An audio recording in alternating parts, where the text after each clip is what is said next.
Muy buenas, hola, soy Álvaro, soy miembro de la Fundación Atapuerca.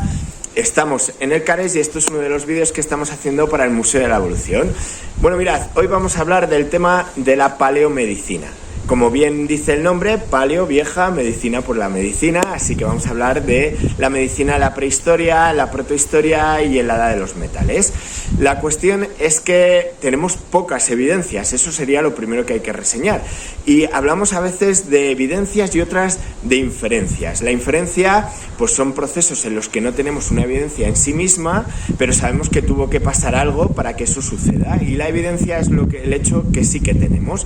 Por ejemplo, vamos a hablar de fracturas, pero esas fracturas van a ir asociadas muchas veces a procesos infecciosos, en los cuales no sabemos qué tipo de plantas llegaron a utilizar, pero sabemos que tuvieron que utilizar algo para poder superarlos. Así que hechas estas primeras aclaraciones, vamos a hablar de una de las primeras evidencias que tenemos más antiguas, que se encuentra en Georgia. En Manisis tenemos a un Homo georgicus que tiene un problema dental, una periodontitis, en el que, bueno, pues vemos sobre todo y principalmente que ha perdido todos los dientes. La cuestión es que los problemas dentales en la prehistoria son muy recurrentes. Aquí en Atapuerca, en la cima del elefante, tenemos el individuo Homo sp, que también tiene una serie de problemas dentales, ya que los dientes, o la boca más bien, se utilizaba como tercera mano. Así que tenemos cálculos dentales, hipercementosis, periodontitis, como decía, y esto va asociado muchas veces a esas pérdidas dentales, y este individuo no tiene ni un solo diente. Vemos, sin embargo, que los alvéolos, los huecos donde encajan los dientes, pues están reabsorbidos, o sea que no hay huecos. Esto implica pues que hubo un proceso de curación, pero también hubo un proceso de enfermedad, así que esta es una de las evidencias más antiguas de paleomedicina, puesto que este individuo pues perdió los dientes, pero aún así sobrevivió a todas esas pérdidas dentales, y esas pérdidas dentales pues van asociadas a procesos infecciosos, como decíamos, del pus, de fiebre, y algunos de ellos podrían derivar en cáncer o en septicemias. Aún así, este individuo sobrevivió a esas pérdidas y ahí lo tenemos. Otras cuestiones son intervenciones ya pues un poquito más intrusivas, como por ejemplo en los Homo habilis, que vemos marcas de cánulas o de pequeños canales entre los dientes asociados al uso de palillos. Posiblemente al comer pues parte de esa comida quedase entre los dientes, y eso pues genera, aparte de un proceso de pues igual caries, no lo sabemos, pero lo que sin lugar a dudas dejó fue pues un malestar en la boca, así que lo utilizaban. No es que sea una intervención quirúrgica, pero bueno, ya vamos viendo un cuidado de la dentición que ahí estaría. Mirad, estos serían los más remotos. Pero, sin embargo, según nos vamos acercando en el tiempo hacia nuestra especie, las evidencias son mucho más frecuentes. Claro, por supuesto, el Homo sapiens en el Paleolítico Superior tenemos más evidencias, pero una especie muy bien documentada a través de la paleomedicina es el Homo neanderthalensis o neandertales. Una de las cuestiones de estos neandertales que están pues más antiguas documentadas está en Sanidar 1. Ahí hay un individuo que lo tiene todo, por así decirlo. Es cojo, es tuerto, es manco y, si no recuerdo mal, un poco sordo. Así que, vamos, he hecho un cuadro. La cuestión es que este individuo, a través del estudio de su esqueleto, de su cuerpo, que tendría unos 35, 50 años y que vivió hace unos 70.000, 45.000 años, pues se han podido llegar a ver todas estas patologías. Aún así, casi todas ellas, o por no decir todas, fueron superadas. Por ejemplo, el tema de la pierna, en el que vemos una malformación y que por lo tanto pues no sabemos si es una cuestión de ruptura mal curada o de una cuestión congénita, pero vemos que que sobrevivió a esta cojera. También vemos una fractura en el brazo, esta sí se ve claramente y está muy mal curada, con lo cual le impediría el uso de esa mano. También vemos un golpe, un traumatismo muy importante en la zona izquierda, con lo cual estaría ciego o por lo menos tuerto de ese ojo. Y en cuanto al oído, pues también vemos una serie de malformaciones que le impediría pues oír. Así que hay unas cuestiones puramente físicas y unas cuestiones puramente sensoriales, que esto lo que nos implica es no solamente un proceso doloroso, sino también de curación y de que la tribu le tuvo que ayudar para poder sobrevivir. Esto no es nada sorprendente, porque aquí también tenemos evidencias en la cima de los huesos, en el cráneo número 5 y en el cráneo número 14. El cráneo número 5, Miguelón, pues sufrió una ruptura dental que le provocó una septicemia, pero que fue ayudado por la tribu para poder sobrevivir. Y en cuanto al cráneo número 14, el más famoso, Benjamina, pues una craneosinostosis producto de una plagiocefalia que vivió 9 años, con lo cual durante todo ese tiempo pues tuvo que ser ayudada, puesto que las piernas no le funcionarían bien y bueno, no podría tener una movilidad total, y por lo tanto ahí vemos pues esta tribu que la ayudó. Bueno, otra cuestión que se estudia mucho en la paleomedicina son las intervenciones quirúrgicas, sobre todo asociadas a las trepanaciones. Las trepanaciones son agujeros que se practican en el cráneo que tienen diferentes finalidades. Hay finalidades rituales y médicas. En cuanto a las rituales, hemos visto a través del estudio de la antropología social, que es el estudio de los pueblos primitivos actuales, por así decirlo, que las practican pues con finalidades de sacar los malos espíritus o incluso de volver o devolver la vida a los muertos. Pero en las puramente médicas, que también tenemos evidencias arqueológicas, bueno, pues estas evidencias van sobre todo relacionadas, o las más antiguas, están en el norte de África, están en Europa y sobre todo en América del Sur o América Latina.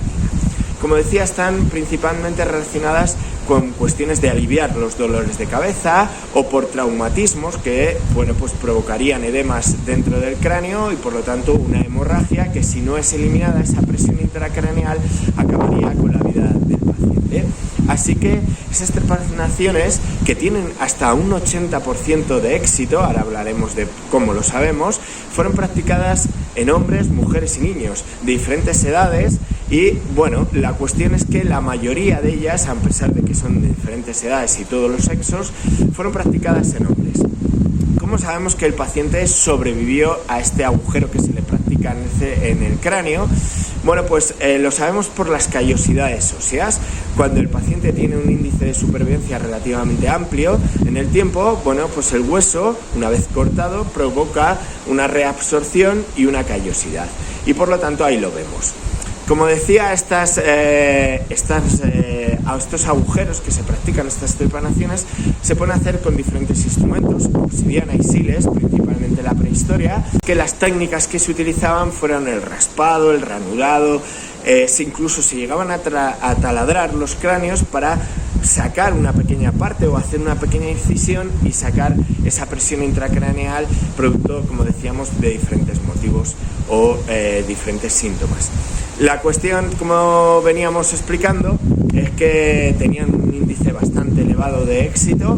Las más antiguas con índice de supervivencia total las vemos en Ucrania, en la época del Mesolítico, el 8000 aproximadamente antes del presente. Ahí vemos un individuo, un varón relativamente joven o edad madura, en el que hay una reabsorción bastante importante del agujero y por lo tanto pues pudo sobrevivir. Y otra muy curiosa, por poner solamente dos sobre el tablero, sería una practicada en el Neolítico en Italia, en torno al 6000 antes del presente, en el que hay una doble trepanación. Hay dos agujeros, producto de una mielitis, posiblemente le provocaría mucho dolor y por lo tanto le practicaron estos dos agujeros.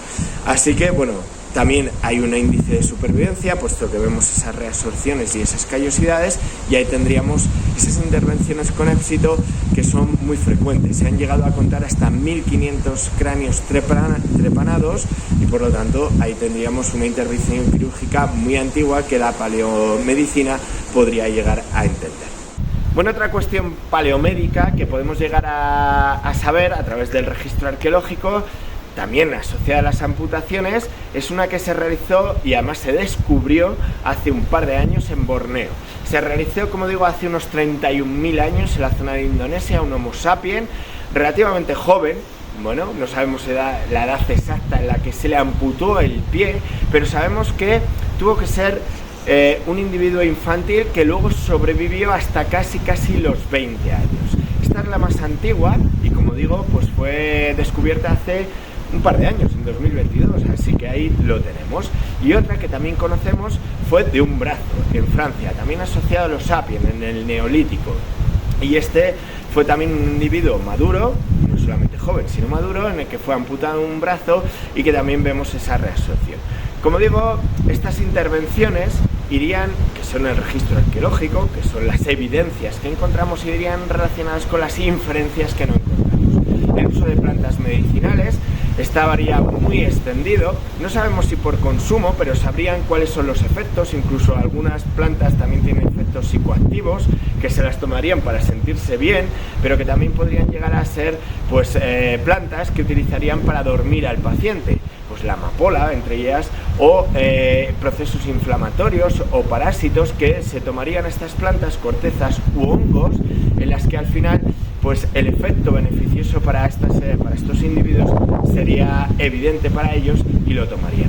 Así que, aunque no sabemos exactamente todos los hongos, plantas, cortezas o musgos que podrían llegar a tomar, algunas quedan en los cálculos dentales, como por ejemplo las del sidrón, que es sumamente conocido, que utilizarían corteza de sauce, que es el principio activo de la aspirina, y por lo tanto procesos inflamatorios serían aliviados con este tipo de cortezas y de roerlas, y por lo tanto ahí lo tendríamos. Incluso podrían llegar a realizar incluso infusiones, como digo, porque amputar un pie en vivo pues tiene que ser un proceso sumamente traumático, por no decir podrías llegar a estar en estado de shock. Así que tendrían que tener algún tipo de anestesia general, y como digo, la amapola ha sido algo que ha sido utilizado sumamente desde la antigüedad y con cierta frecuencia, así que podrían llegar a tomar este tipo de plantas y ahí lo tendríamos. Aunque no tenemos la evidencia, tendríamos la inferencia. Como digo, la paleomedicina es un campo muy desconocido que se estudiará a futuro, supongo, con nuevas técnicas en las que podemos llegar a saber qué tipo de plantas podrían llegar a utilizar, y cuanto más registro tengamos, pues más evidencias también tendremos. Así que espero que el vídeo haya servido para dar un poquito de luz, ¿de acuerdo?, sobre este tema, y aquí me despido y espero veros en el parque, aquí con mis compañeros, para poder explicaros muchas más cosas. Así que muchas gracias y hasta la próxima. Chao.